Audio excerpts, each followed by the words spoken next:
என் நெஞ்சில் குடியிருக்கும் திருச்சி பகுதி மக்கள் உங்கள் அனைவருக்கும் என்னுடைய வணக்கம். எல்லாரும் எப்படி இருக்கிறீங்க? காலையில் எல்லாரும் சாப்பிட்டீங்களா? ரொம்ப நேரமா வெயிட் பண்றீங்க போல. இந்த சீக்கிரம் முடிச்சிடுறேன். கேஸ் பிரச்சனையெல்லாம் எப்படி இருக்கு? சரியாயிடுச்சா? சால்வ் ஆயிடுச்சா? கேஸ்லாம் புக் பண்ணீங்கன்னா புக் ஆகுதா? இந்த கேஸ் பிரச்சனையினால எவ்வளவு பிரச்சனைகள், எவ்வளவு டீ கடைகள் மூடிட்டாங்க, எவ்வளவு ஹோட்டல்ஸ் மூடிட்டாங்க, இதனால எவ்வளவு கஷ்டங்கள், எவ்வளவு நஷ்டங்கள். அவங்களாச்சும் கொஞ்சம் உஷாரா இருந்திருந்தாங்கன்னா இந்த கேஸ் தட்டுப்பாடை கொஞ்சம் கண்ட்ரோல் பண்ணியிருக்கலாம். இவங்களாச்சும் கொஞ்சம் முன்னெச்சரிக்கையா இருந்திருந்தா அட்லீஸ்ட் நம்ம ஊர்லயாச்சும் இந்த கேஸ் தட்டுப்பாடை கொஞ்சம் கண்ட்ரோல் பண்ணியிருக்கலாம். இவங்க 2 பேரும் தான் இதுக்கு காரணம்.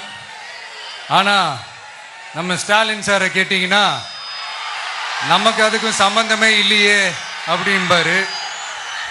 ஆனா அவர் வீட்டில் ஏதாவது ஒரு ரைடுனா, அவர் வீட்டில் ஏதாவது ஒரு பிரச்சனைனா டெல்லிக்கு பறந்து போயிட்டு வருவாரு.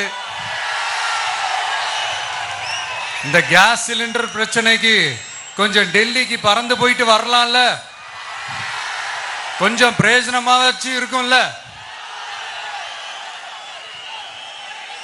கேஸ் சிலிண்டருக்கு மானியமா 100 ரூபாய் தருவேன்னு சொன்னீங்களே, என்ன ஆச்சு?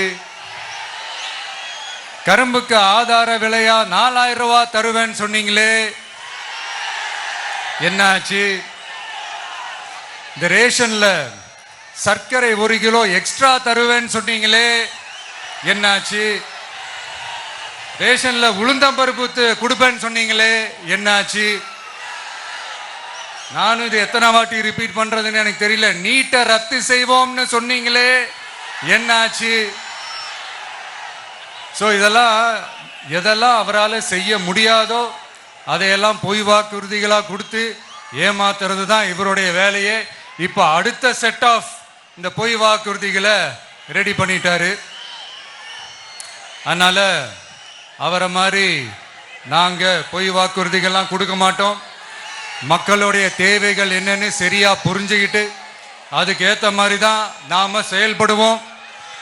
6 சிலிண்டர்கள் தாய்மார்களுக்கு கட்டணம் இல்லாம அன்னபூர்ணி சூப்பர் 6 திட்டம் சொன்ன மாதிரியே நிறைவேற்றுவோம். கல்யாணம் ஆகி போற நம்ம தங்கைகளுக்கு 1 பவுன் தங்கமும் பட்டு சேலையும் சொன்ன மாதிரியே கொடுப்போம். 60 வயசு வரைக்கும் இருக்கிற குடும்ப தலைவிகளுக்கு மாதந்தோறும் 2500 சொன்ன மாதிரியே கொடுப்போம்.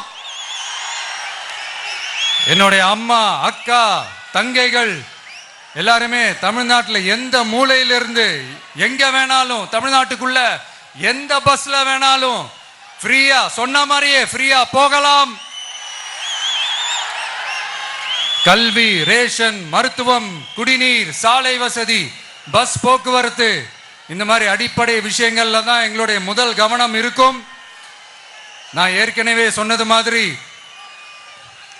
நிறைய கவர்மெண்ட் ஸ்கூல்ல இந்த டாய்லெட் வசதிகள்லாம் சரியா இல்லை, அதை சரிப்படுத்தணும்னு சொன்னோம். உடனே இதெல்லாம் ஒரு பெரிய விஷயமா அப்படின்ட்டு சில அறிவாளிங்க கேட்டாங்க.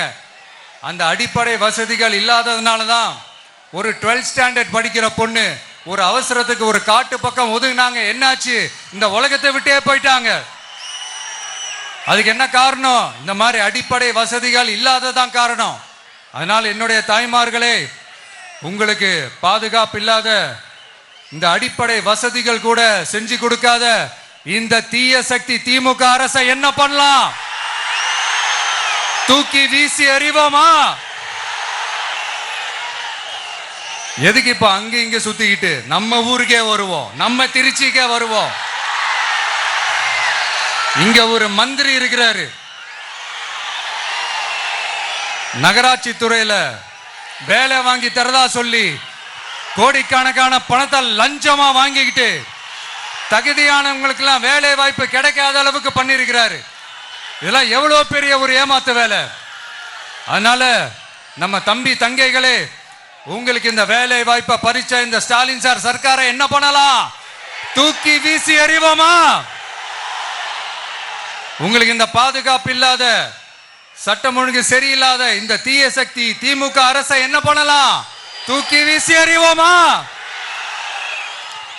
நகராட்சி துறையில மட்டுமே 1000 கோடிக்கு மேல ஊழல்னா, அப்ப மற்ற துறையில எல்லாம் கொஞ்சம் கணக்கு போட்டு பாருங்க, தலையெல்லாம் சுத்தி போயிடும். நான் கொஞ்ச நாளைக்கு முன்னாடி சொல்லியிருந்தேன், இந்த ஸ்டாலின் சார் டாக்ஸ் அப்படின்ட்டு, இந்த ஜிஎஸ்டி மாதிரி எஸ்எஸ்டி, அதை பத்தி அவங்க வாயை திறக்கலைங்க. என்னமோ அவங்களே ஒத்துக்கிட்ட மாதிரி இருக்குது. ஆமா, இப்படி ஒரு டாக்ஸ் இருக்குது அப்படின்னு அவங்களே ஒத்துக்கிட்ட மாதிரி ஆயிடுச்சு.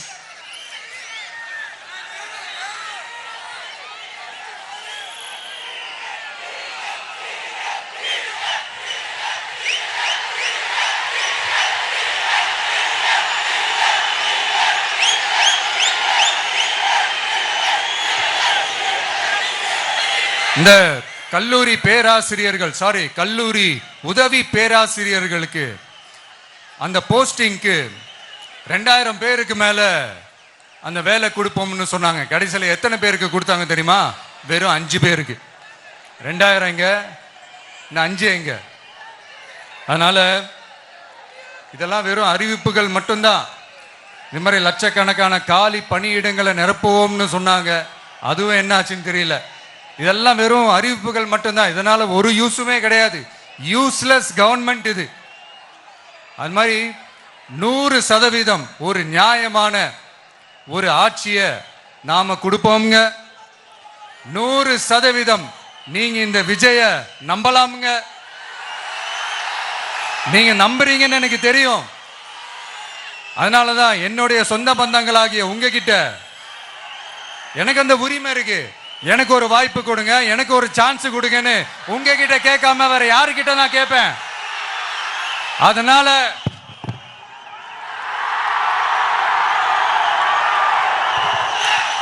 எனக்கு ஒரே ஒரு வாய்ப்பு கொடுங்க.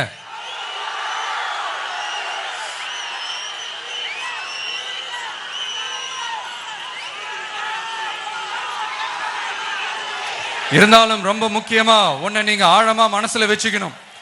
இந்த எலெக்ஷன்ல திமுக ஏலத்தில் எடுத்திருக்கிற கல்லாப்பட்டி கூட்டணியோட சேர்ந்து, அப்புறம் நாம ஏற்கனவே சொன்னோமே அந்த மற்றும் பலர் கூட்டணின்னு ஒண்ணு இருக்குல்ல, அவங்களோடும் கள்ள கூட்டணி போட்டுக்கிட்டு எல்லாரும் முன்னா சேர்ந்துக்கிட்டு நம்மள உங்க விஜய எப்படியெல்லாம் எதிர்க்கிறாங்கன்னு நான் சொல்லிதான் உங்களுக்கு தெரியணும்னு அவசியம் இல்லை. இந்த கரூர் நிகழ்ச்சி சூழ்ச்சின்னு பலர் சொல்றது மாதிரி நம்ம கடைசி படமான ஜனநாயகன், அதான் நம்ம மனசுக்கு நெருக்கமான உங்க எல்லாரோடும் நமக்கு இருக்கிற பூர்வ ஜென்ம பந்தத்தை இன்னமும் எங்க இறுக்கமா மாத்திடுமோன்னு, எங்க அது இந்த தேர்தலில் நமக்கு மிகப்பெரிய ஆயுதமா மாறிடுமோன்னு ஒரு கூட்டு சூழ்ச்சி, அதோட இன்னும் பல பல சூழ்ச்சிகள். அதனால உங்க மகன், உங்க அண்ணன், உங்க தம்பி, உங்க விஜய் கேட்கிறேன், உங்களுக்காக நீதி கேட்க வந்த எனக்கும் சேர்த்துதான் நீதி வேண்டும். அவங்க கொள்ளையடிக்க இதுவரைக்கும் எப்படி உங்களை ஏமாத்திட்டு இருக்காங்க தெரியுமா? இந்த காங்கிரஸ்ல இருக்கிற சிலரை கையில பணப்பையில போட்டுக்கிட்டு சிறுபான்மை மக்களை ஏமாத்த ஒரு நேரடி பாதி கதர் கூட்டணி, அப்புறம் இந்த மற்றும் பலர் கூட்டணின்னு ஒண்ணு இருக்குல்ல, அதோட டெல்லி ஓனரோட ஒரு கொள்ளைப்புற கள்ள கூட்டணி, அதாவது பாதி காவி கூட்டணி. கொள்கைன்னு ஏமாத்துறாங்க. அதனால இந்த திமுகவையும் நம்பாதீங்க, இந்த பாஜகவையும் நம்பாதீங்க. 2 பேரும் வேற வேற கூட்டணி எல்லாம் கிடையாது, ஒரே கூட்டணி தான். 2 பேரையும் நம்பாதீங்க. இதுல எந்த டவுட்டும் உங்களுக்கு வேணாம். நீங்க திமுகவுக்கு ஓட்டு போட்டாலும் சரி, அந்த மற்றும் பலருக்கு நீங்க ஓட்டு போட்டாலும் சரி, நீங்க யாருக்கு ஓட்டு போடுறதுக்கு சமம்னு நீங்களே புரிஞ்சுக்கோங்க. அதனால இந்த வரப்போற தேர்தலில் டிவிகேக்கு உங்க சப்போர்ட்டை கொடுங்க. இன்னும் பல வருஷத்துக்கு தமிழ்நாடு சூப்பரா இருக்கும். அப்புறம் நான் ஒரு விஷயத்தை திருப்பி ரிப்பீட் பண்றேன்னு சொல்லி யாரும் தவறா எடுத்துக்க வேணாம். ஏன்னா அது என்னுடைய கடமை. ஒவ்வொரு ஊருக்கும் போய் அதை நான் ரிப்பீட் பண்ண சொல்லியே ஆகணும். ஏப்ரல் 23ஆம் தேதி சும்மா காலங்காத்தால பக்காவா ரெடி ஆயிட்டு ஓட்டர் ஐடி கார்டை கையில எடுத்துக்கிட்டு முதல்ல பூத்துல போய் நின்னு அந்த விசில் சின்னத்துக்கு நேரா இருக்கிற அந்த பட்டனை ஒரு அழுத்துங்க. உங்க வீட்டுல இருக்கிற ஒவ்வொருத்தரையும் அழைச்சிட்டு போங்க. சப்போஸ் வெளியூர்ல இருந்து இங்க திருச்சியில இருக்கீங்கன்னா என்னடா ஊருக்கு போய் ஓட்டு போடணுமேன்ட்டு அசால்ட்டா விட்டுறாதீங்க. இப்பவே அட்வான்ஸ் அவங்களுடைய டிக்கெட்டை புக் பண்ணுங்க. இது ஒரு தலைமுறைக்கான ஒரு தேர்தல், உங்களுக்கான தேர்தல். எவ்வளவு பெரிய வசதியான வாழ்க்கையா இருந்தாலும் எல்லாத்தையும் உதறி தள்ளிட்டு உங்களுக்காக மட்டுமே வந்திருக்கிறேன். உங்களுக்காக நன்றி கடன் செலுத்துறதுக்காக மட்டுமே வந்திருக்கிறேன். அத்தனை வழிகளையும் தாங்கிக்கிட்டு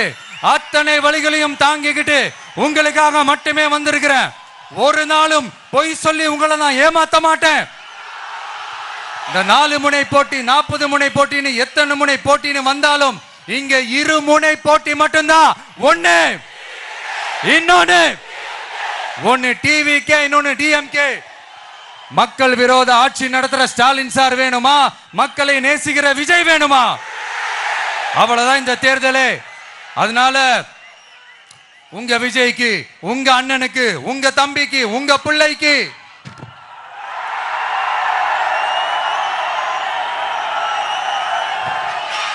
ஒரே ஒரு வாய்ப்பு கொடுங்க.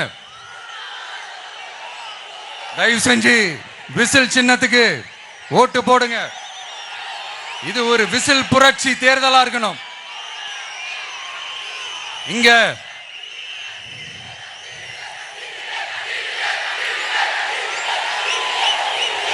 தேங்க்யூ. இங்க திருச்சி இந்த எல்லா தொகுதியிலும் நம்மளுடைய நண்பர்களை, நம்மளுடைய தோழர்களை வேட்பாளர்களா அன்னைக்கு அறிவிச்சேன், நான் நிப்பாட்டி இருக்கேன். அவங்க வேற, நான் வேறன்னு தயவு செஞ்சு பிரிச்சு பாத்துறாதீங்க. அவங்க எல்லாரையும் வெற்றி பெற செய்யணும்னு உங்க எல்லாரையும் தாழ்மையுடன் நான் கேட்டுக்கிறேன். நான் தன்னந்தனியாளு, நீ ஏளனமா பாரு. கொஞ்சம் நவுந்தனா இங்க 8 கோடி பேரு. மிரல போது ஸ்டேட்டு எங்க விசில் சத்தம் கேட்டு. நல்லவங்க வாழ நீ விசில் கடி ஓட்ட. கடைசி நம்பிக்கை மக்களை தேடி வருது. அதை இறுக்கி பிடிச்சி ஒரு வரலாறு எழுது. உங்க விஜய் நான் வர. விசில் அடிக்க ரெடியா?